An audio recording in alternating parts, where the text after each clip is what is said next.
Hey everyone, thanks for joining. Today is Water Wednesday. It's Wednesday, July the 29th, and I usually do these on Wednesdays, and I didn't realize this, but I actually have some competition tonight because Assembly Member Todd Gloria, who usually does his COVID-19 updates on Friday nights, he's actually doing one right now. So I really appreciate anybody who's joining right now instead of watching his broadcast. We have an exciting night tonight. I think it's going to run a little bit short because tonight is designed to give you just a taste of something that I'm really excited about. I've talked about this almost every meeting or every speech I've given about water. I'm going to run down the way that these typically go, then I'm going to review the content, then I will share some new information about my website, and then I'll talk about what we're going to do next week, because I have a really exciting show next week. So I'm Tiffany Boyd-Hodgson. I'm running for Vallecitos Water Board Division 5, and I've been broadcasting these for several weeks now. The purpose of these broadcasts is to help educate folks about water, about the Vallecitos Water Board, about what the water board does and what you can expect from me as a candidate and also as a governing person on the board in November. I'm running for Vallecitos Water Board Division 5. It's in San Marcos. It is up for election in November 3rd. And a couple of things, a couple of campaign updates that I'm going to talk about in just a minute. But I have a website. It's tiffanyboyd-hodgson.com, and I'm adding information to it daily. I'm really excited that there's going to be a sort of a fixed content area of it about voting, general information about voting. You can check your registration. You can find out if you are registered. You can change your registration. You can find out when ballots are going to drop, when sample ballots are going to drop. You can find out as soon as the information is available where your polling place is, because the polling places are going to be significantly reduced because of COVID-19. In-person polling places are going to be about 1 every 10,000 voters. Drop-off ballot locations are going to be about 1 every 15,000 voters. I think I got that right. I may have reversed those two 10 and 15,000 numbers, but it's going to be on my website. You'll be able to look, and it'll be a one-stop shop for voter information for you. Something new this year is that in-person polling places are going to be open beginning on Halloween. So beginning October 31st through November 3rd, you can vote in person. Some people need to vote in person because they have their mobility impaired or something like that, or for some reason they need an interpreter or another kind of facilitation. So there's going to be an enlarged window that you can do that. All that's on my website though. We're going to be posting it in the next couple of days. So I'm really excited about that. I'm going to share my screen, and if you'll just bear with me for a moment, because I'm still sort of shaky with the technology here, but I'm going to see if I can get it done correctly. Okay, so the way that these broadcasts work every week is I start out by talking about myself, that I'm running, and then what I do is I show you a block of content. Some of it is review, because each of these are designed to stand alone. If you've never watched one of these before, you can just tune in and you'll get kind of an overview of the water board, what the water board does. As I am talking to people, as I'm talking to voters, I'm finding that a lot of people don't even know that the Vallecitos Water Board is governed by a board of directors, and moreover, that they are all elected officials, and they're elected by the public during a general election. So part of the purpose of this is to help facilitate that learning. Again, educate about water, educate about the water board, promote myself as a candidate because I am running, and also reach people. In the time of COVID-19, it's hard. It's hard to run for office. It's hard to reach out and talk to voters and hear their stories. I really enjoy that. It's one of my favorite things about this whole process is hearing people's stories and trying to figure out what their concerns are and how I can potentially help them. So I'm going to go ahead and start sharing my presentation. Just a little bit about me. These are my priorities. Fighting for the ratepayer. The ratepayer is you and me. We're the people that pay our water bills. and stabilize water rates. I'm going to talk just briefly a little bit later. My social media blew up today. One of the groups that I'm in, a lot of folks have noticed that their water rates have gone up. And a lot of people didn't know this, but the water board voted in February to raise the rates. So that's something that the board controls. A lot of people don't know that. And I'm going to be trying to collect data on that to find out who is seeing those increases, because there were several people that reported they hadn't seen an increase. Several people also reported that they've seen a significant increase over the last couple of months. So I'm going to be crowdsourcing that information, and I invite you to join in that crowdsource effort. It's going to be on my website and on my Facebook page. Protecting our community through innovative science. That's what I'm going to talk a little bit about tonight. I'm just going to give you a little bit of a teaser. I'm hoping that in a couple of weeks we can have someone that's an expert on this. I am certainly not, but I am a scientist, and this is very cool to me, and I love the idea of what we're going to talk about tonight. Enhancing water conservation and groundwater recapture. Incentivizing smart growth and small business. That's really important, especially now. We have a lot of small businesses that are really hurting. We have a lot of small businesses that rely on a lot of water in San Marcos. So I'm going to be talking to those business owners and hearing those concerns. And finally, governing with integrity, clear of special interests. And that's really important. A common thread that I'm going to be weaving through these broadcasts is that we have folks on the water board right now, including the incumbent that I'm running against, who has taken a lot of money from developers. And that has arguably, if you look at the data, impacted the way that he has governed. So I'm going to keep talking about that and continue to show you evidence of that. I've talked about it in weeks past. I've shown you campaign statements in weeks past. And I encourage you to do your own research about that as well. So, really exciting news. This week, I was informed that I received the endorsement from the Sierra Club, and I'm so proud to share this news. The Sierra Club has not traditionally endorsed in local water board races, but in the course of interviewing the folks that are running for this seat, they decided that they would, and they chose me. And I'm really, really proud of that. So this is content. If you've tuned in before, you have seen this before. I'm not going to belabor it, but if you haven't tuned in before, maybe this is new to you. The Vallecitos Water Board has 5 divisions, and they are shown on this map. You can see my mouse here. So here's Division 1 up here towards Vista. Here is Division 3. Here is Division 2, just sort of north of 78. This is Division 5. This is where I'm running. It includes San Marcos, Lake San Marcos, Discovery Hills, San Elijo. And here's Division 4. Carlsbad is this way. Division 4 is also part of San Elijo is over here. And so I want to tell you that Division 1, Division 5, Division 4 are all up for election. I'm running in Division 5. The Vallecitos Water Board covers parts of San Marcos, Vista, Escondido, and Carlsbad. And what you should also know is that the Vallecitos Water District has interdependent relationships with other water facilities in the area. And they are part owner of the Encino Wastewater Facility, which we'll talk a little bit about more tonight. And decisions made on the Vallecitos Water Board have regional impact, not just little Division 5 in San Marcos. It's regional. So it's really important who sits on that board and the values that they have. And part of my motivation for doing this is to communicate my values so that you can make a determination if you want me to sit on that board and represent you. Okay. Just drilling down a little bit into where Division 5 is, I've included some landmarks here because the map is sort of difficult to read.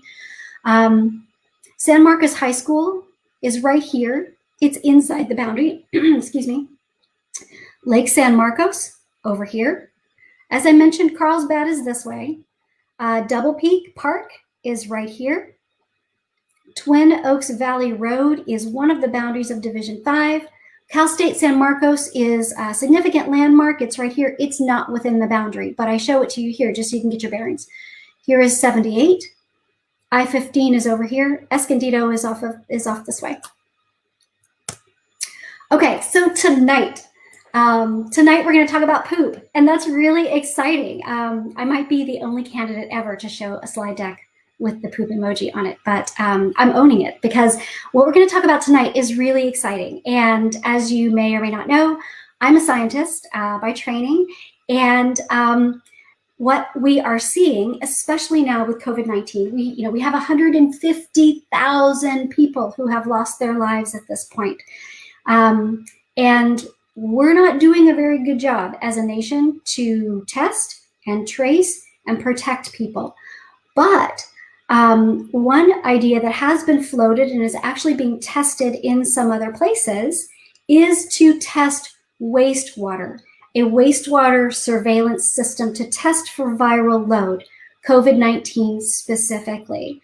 I did a little bit of digging. There's actually a lot of information out there about this, but I picked one article that sort of broke it down in simplistic terms, both so that I could understand it quickly and so I could broadcast it to you quickly and help you understand.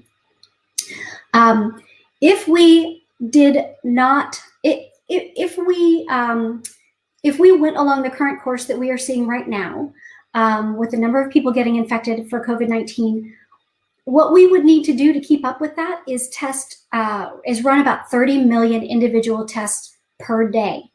And that would cost $3 billion with a B dollars per day. However, there's a way to do it that's cheaper and that is more pervasive. And that's what we're going to talk about tonight. So testing wastewater, as you may or may not recall from seeing these presentations before, we send about 3.5 million gallons of wastewater per day to the Encino Wastewater Authority. And that would be the source of where we would test. So a couple of countries have already started doing this. Finland, Germany, and the Netherlands, they've already launched a national wastewater surveillance program. They've already got that in place. We would not need to reinvent the wheel. We've already got actually pilot programs running here that I'll talk about in just a minute. But this is something that is not that far out from development. The estimated cost would be about $40 to $80 million per week, as opposed to 30 million tests per day at a cost of $3 billion per day, which we don't even have. We don't even have the capacity to do that.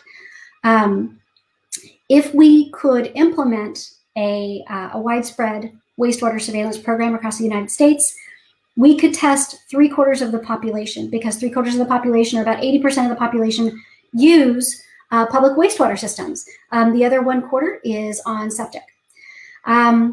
So what's great about this, aside from the lower cost and the pervasiveness with which we could test people, is that it would give a 1 to 2 week estimated lead time for hotspot outbreaks. And what does that mean? That means that our healthcare facilities could get ready. We could start quarantining. We could have contact tracing up and ready to go. We could use this in where groups of people are that are traditionally testing positive, like skilled nursing facilities, for example, or nursing homes, prisons, dorms, and we could have a heads up so that we could be prepared.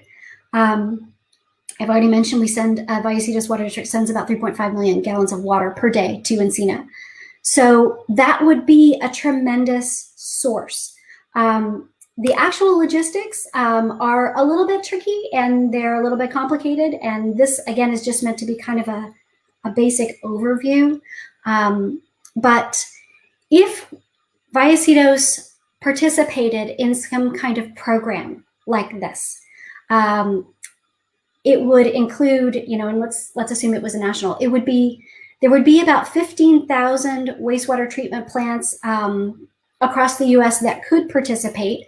But even if only the largest 542 plants were tested daily, that would still cover half of the United States population. And it would be very efficient. Presumably, the testing would be valid and reliable, and there would have to be pilot programs run. But the scalability of this, the number of people that we could treat or that we could test, as opposed to the nasal swabs that we're currently doing, and for so much less money, It's so intriguing to me. And, this is an idea that's bigger than just me sitting on the water board making policy decisions that immediately affect our district. This is an idea that's bigger than water. And I believe that you want somebody on the board that thinks big like that has big ideas, that has the capacity to understand science like this, and the capacity and the energy to advocate for something like this, to find the money, to redirect the money, to figure out a way where we could bring this to Vallecitos, either as a pilot project or part of a national registry, and test our people to keep our community safe. It's an idea bigger than just water, but it requires it requires buy-in from the district, from the water district, but it also requires coordination with local health authorities. It's an intersection of public health as well. So this is an idea that I have that's bigger than water, and I'm so intrigued by it. I'm learning more and more about it. It's a fairly recent idea, but people have recognized its potential and they're mobilizing to get it done. I have 3 news articles here. Colorado is already starting to test.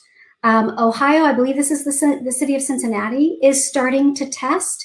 New York City is considering it as well. That's from the Wall Street Journal. So there are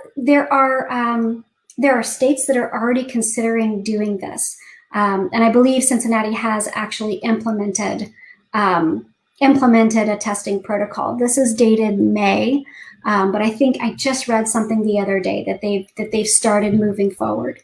So what would that look like? They would obviously need to be looking for genome copies. They would be sampling liters of wastewater and looking for COVID-19 genomes. That's the way that would happen. The electrochemical biosensors that could do this have already been created. They would just need to be adapted slightly. And whether they came from a private company or whether it was a governmental contract, I'm not real clear on that. I mean, my preference is that we're very careful about how we solicit those sensors and who makes them and where we get them. But the technology is there. It's not like we're coming up with something de novo. The technology is there.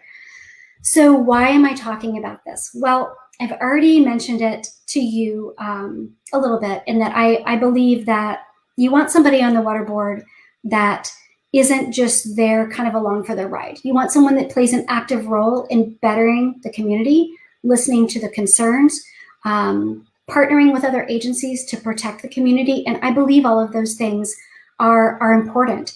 And I believe that I'm a good candidate for that. I'm the only one that's talking about this kind of stuff, as far as I know, from people running in this race. So I'm sharing this with you because I think it's a really intriguing idea. So I'm switching gears just a little bit. Again, testing the poop, testing the wastewater was designed to sort of tease you. I hope to have more information from an expert in a couple of weeks about that. But what I wanted to also share with you, because I was on social media today, and I was in a group of folks that live nearby, and it was blowing up with people noticing how much their water bill has increased. And it's not a joke. There are a lot of people that are out of work, that are struggling with basic necessities. The Vallecitos Water Board meeting a couple of weeks ago, I learned that if you are suffering, you can reach out to the Vallecitos Water Board. It was made clear during that meeting that they are open to discussing with people how to help you enter into a payment plan or help you better afford your water bill. I've shared on social media, and I've talked about it a couple of weeks ago. 1 in 5 San Diegans right now is struggling to pay their water bill, and that was before COVID. That study was done before COVID. 1 in 4 San Diegans' water bills reach or exceed 4% of their income. 4% is deemed the unaffordability threshold. 62% of San Diegans who are low income have a water bill that's 12% of their income. That's 3 times the unaffordability threshold. So if you are struggling, there is potential help available. You can call the Vallecitos Water Board.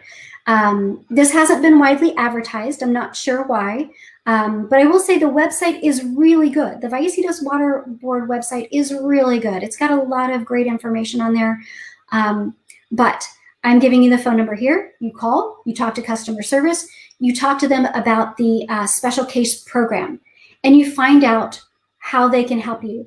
You will probably have to provide documentation that you're having some kind of financial hardship due to COVID-19. So just be prepared for that. But help is available, and I'm encouraging people that are struggling, please reach out. Please reach out and talk to them, because it was communicated during the board meeting that the staff and the general manager are very interested in trying to help people.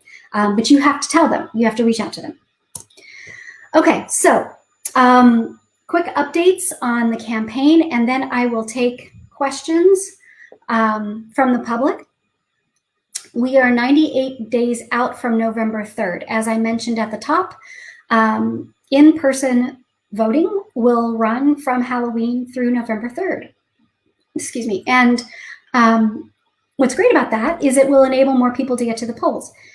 Every Californian is going to be mailed a ballot this time around. You don't have to apply for it. In the past, you've had to apply and fill out the application process, and there are some barriers that that made that more difficult for folks. Every Californian is going to get a mail-in ballot. So you have a lot of opportunities about how to vote. My election is October 31st through November 3rd. Early voting will happen even earlier than that. I think we're something like 78 or 79 days out from the time that you actually will get your ballot in the mail. Excuse me. I'm running a grassroots campaign. I have precinct captains that have signed up, but I need more. We're going to be talking to voters. We're going to be phone banking. We're not going to be knocking doors right now. People do not want people showing up on their doorstep. It's dangerous. I don't want to endanger people on my staff or volunteers or you at your door. But there are still other ways to reach people, and I need help. I need help with that. My website is growing by the day. This is a snapshot of it up in the corner. It's boyd-hodgson.com. You can follow me on social media. I have a Facebook account, a Twitter account, and an Instagram account. You can donate to me. You can do that through the website right here. You can donate with this link down here. I have over 180 unique donors, small dollar donations, people saying, I believe in you. I think you're a good candidate. And I carry the weight of that with me. I don't want to let those people down. I'm talking to those people and finding out what their concerns are. There are people in the community that are donating and that are coming together around my candidacy, and it's super exciting, and I'm very grateful. So I invite you, join me, be a volunteer, be a precinct captain. I need help doing all kinds of stuff. I need help proofreading stuff. Occasionally I find something on my website that there's a typo, and that drives me nuts. But there's only so much I can do. So I need all kinds of help. So I hope you'll consider joining me. I hope you'll consider making a modest donation. It really helps. Getting the word out is expensive. Just this platform that I'm broadcasting through right now, that costs money. So thank you for listening. I have an exciting piece of news for next week. It starts tomorrow. So my friend, the state senator from PA 12, Maria Collette, she is part of a panel tomorrow that they're going to be talking about dark water. Have you seen that movie? It's on my list. I'm going to watch it in the next couple of days. You can also watch it during this virtual town hall. They're going to be streaming it, and then there's going to be a panel of folks. Senator Collette is going to be part of that panel. Attorney General Josh Shapiro from Pennsylvania, and the attorney who was the inspiration behind the movie is going to be there too. The reason why this is important is before I moved to California, I lived in Pennsylvania, and there was a naval base near where I lived, and the folks on the naval base would conduct firefighting exercises, and the extinguisher foam that they used had PFAS in it, and no one knew this, at the time, but they would use it, and then they would use it for their exercises, and then it seeped into the groundwater, and the groundwater then became contaminated with PFAS, and that's how I first got interested in water issues, water purity, how that impacts our health and our environment, especially PFAS. So Senator Collette, as part of her campaign, she worked really hard to clean up that mess, and she's done a great job. And I'm so thrilled she's going to join me next week. We're going to have a conversation about PFAS and water. She's an expert, and I hope you'll join me. I think it's going to be a lot of fun and very informative. But tune in to this event, and you can see this on my Facebook page, or you can type this into your browser. I've shared it. It's also on Senator Collette's Facebook page. So I hope you'll join me next week. It's going to be a lot of fun and very, very informative. So I'm going to, I think that's it. Yep, that's it. So I'm going to stop sharing, and I'm going to go and see if there are any questions. Unfortunately, I can't see your questions when I'm sharing my screen. So let me see if I can get back to seeing if anyone has typed in questions, and I will take them. So let's see. Let me just pull them up. Okay. Some folks that are saying, congratulations on the endorsement. I really appreciate those kind words. Running a campaign takes a lot of effort, and it takes a lot of communication, and building a groundswell is really how grassroots campaigns work. And that's what I am trying to do. I am talking to everyone who will talk to me about water. I'm doing this broadcast, which I find fun, and I oftentimes get a lot of really good questions. I don't like for these to run too long, because I don't know if you're like me, but I sat through a 4-hour Zoom call today already before going on this. And I think COVID fatigue, not necessarily having COVID, but just the fatigue that we're all feeling with being on Zoom calls, trying to work, having our kids at home, or trying to go to school, trying to go to work, and being afraid that we're going to catch COVID. I think fatigue is a real thing right now. So I try to keep these broadcasts between 30 and 45 minutes. I do take questions. If somebody wants to type in a question, I will answer it. If I don't know the answer, my pledge to you is I will get back to you. That usually happens. Usually somebody asks me a question that I don't know the answer to. I own that, because it makes me a better candidate. It makes me more informed, because then I go look up the answer, and then I learn about it, and I find out about it, and then I get back to that person. That's what I do. I love to learn, and I never think that I know everything, because I certainly don't. Even if you ask me a question about the brain, I'm a neuroscientist and I don't know everything. So ask me a question if you would like. If not, we'll hold it open for maybe, I'll sort of prattle on about my campaign for another minute or so. And if no questions have been asked, then I will shut it down. But again, I do this every Wednesday, 8 p.m. through my Facebook page. I also run it through Twitch. And that's sort of a younger audience. Not many people that are on Twitch are also on Facebook, but it's another broadcast avenue. So join me next week. You will get to see the great senator from PA 12, Maria Collette, water expert, PFAS crusader. I'm so excited. And again, that's how I first got interested in water issues. It directly impacted my community. We have relatively clean water here in Vallecitos. There is something that I will talk about at some point.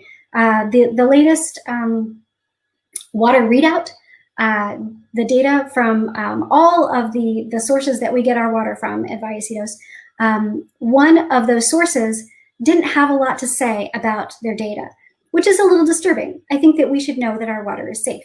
So, that's something else that I can affect as a board member. I can say, I get it that we take 18% of our water from this particular source. Why don't we know these different levels of potential contaminants? It may be that the levels are too low to detect, but that's not what the report said. The report said, not reported.